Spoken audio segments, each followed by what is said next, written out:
Today I want to introduce you to the improvements that we've made to our award-winning CraftBot Plus. Last year we asked our community what improvements they would like to see with our printer, and we've responded.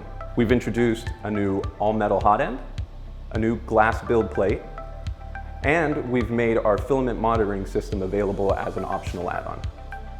The first improvement that I want to take a look at is with the new hotbed and the new glass build plate.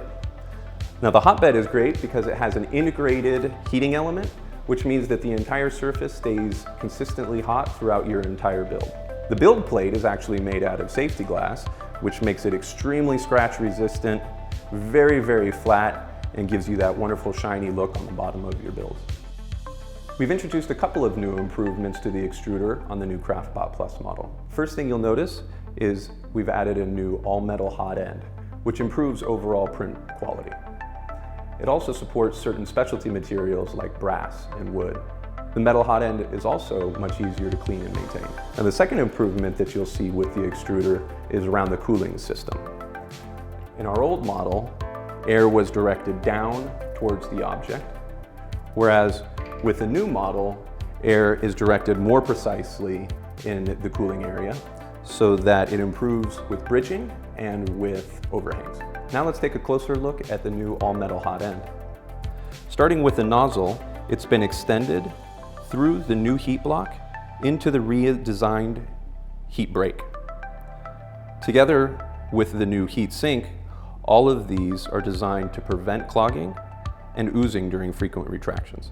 Another improvement that we've made to the new CraftBot Plus model is support for the optional filament monitoring system. Now this system is constantly monitoring filament as it flows through the printer, and if it detects a jam or if you run out of filament, the printer will automatically try to resolve that problem. If it's not able to, it'll contact you at your email address, which you can configure via the front LCD screen. When you purchase the optional filament monitoring system with your new CraftBot Plus, this sensor will come with your printer in the box. It's easy to install with one screw on top and just plug in the cable in the back. The new CraftBot Plus model is built like a tank, and it keeps all of the great features from previous models, including Wi-Fi connectivity, colored touchscreen, and easy plug-and-play installation. Along with the improvements that we've made to the metal hot end, the cooling system, the glass build plate, and the optional filament monitoring system, this printer is a great value for money. Thanks for watching, and I hope you enjoy the improvements that we've made to the CraftBot Plus.